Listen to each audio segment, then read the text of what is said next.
Okay, let's try to wrap up this baby on early warnings for Asia and the Pacific. We were talking about the Sendai framework and we looked at the uh, target G vis-a-vis early warning systems. Here we were mentioning what the various G's are. We were looking at disaster, so early warnings for all.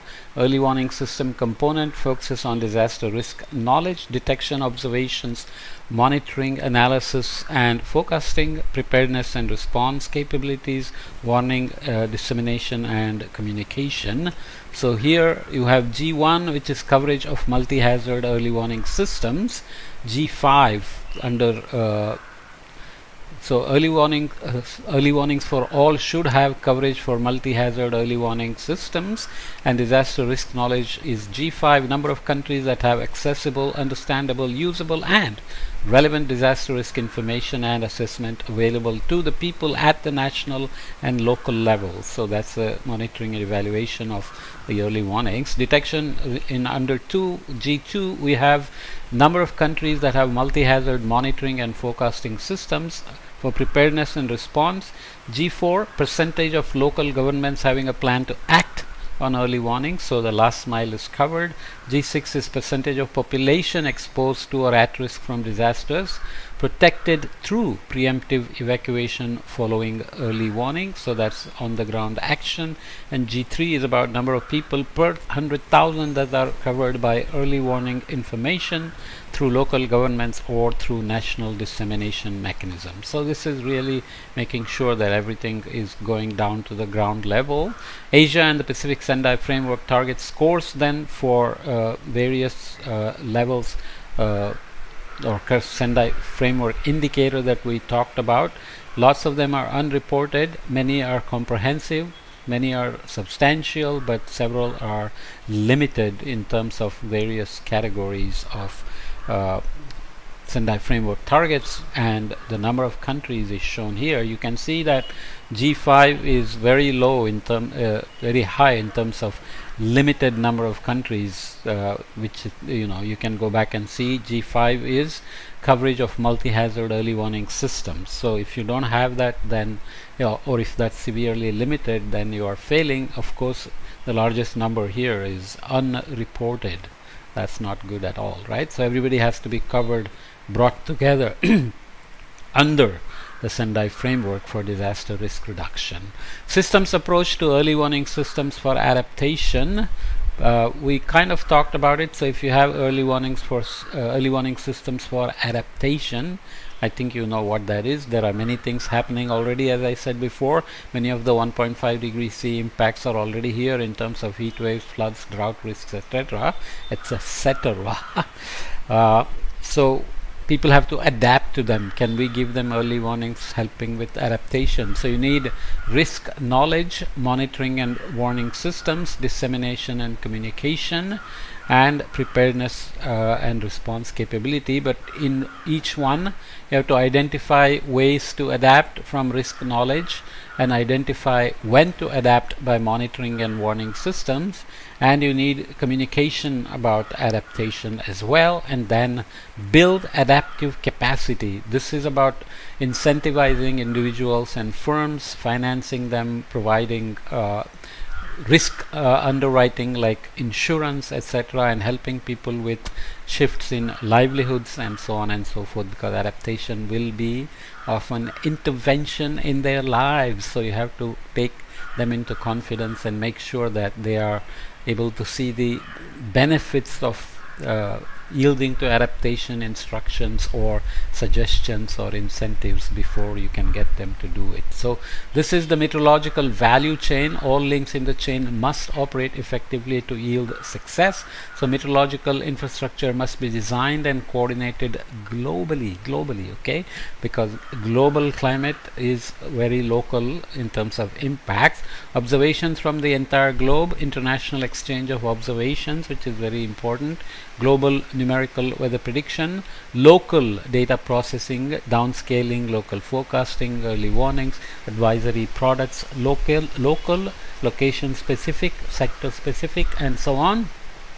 and delivery of hydromet services. Could be for agriculture, water resources, droughts, uh, heat waves and crop damages, floods, and of course effective decision making and action. So activities undertaken primarily at regional, national and local levels. So local decision making ability, capacity and information flow has to be guaranteed. This is just kind of a schematic showing how to tackle the extent of humanitarian crisis by anticipatory action. Early warnings are all about driving anticipatory action, which are typically triggered by parameters for action. So there is humanitarian needs that are there. I have an ant running up my leg here.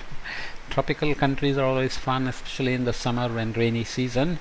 Humanitarian crisis thresholds have to be avoided at any cost, targeting at-risk communities with early warning systems, and you avoid shock event by preparing humanitarian aid and so on. So anticipatory action, basically risk-informed interventions, minimize the chances of crossing humanitarian crisis levels and leads to early recovery. But if you don't do that and stick to traditional responses without early warnings, you will have response beginning after crisis has occurred and humanitarian aid is provided. Already mortalities have happened, illnesses, health issues and other crises have set in. Food prices, access to food, water, shelter already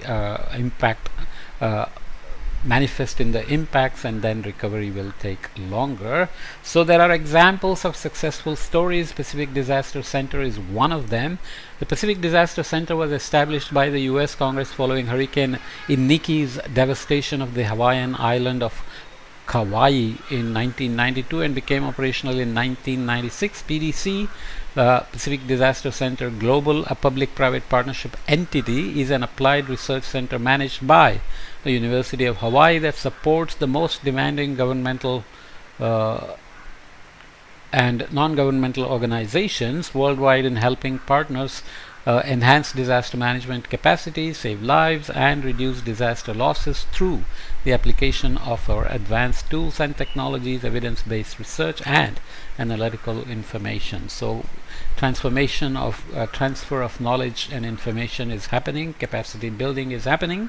The center's disaster aware platform is used by tens of thousands of disaster management professionals, from the senior level decision maker to the operational practitioner. It provides global multi-hazard early warning, hazard monitoring and risk intelligence to support rapid and effective disaster response, preparedness, recovery and mitigation. You have to again go back and see at what scale it is and how effective it is in location specific risks. But disaster aware includes the highest resolution all hazard impacts impact models, advanced analytical reports and augmented information through artificial intelligence, which is very critical. I have talked about this elsewhere. The system features the largest scientifically vetted big data catalog for disaster management decision making in the world,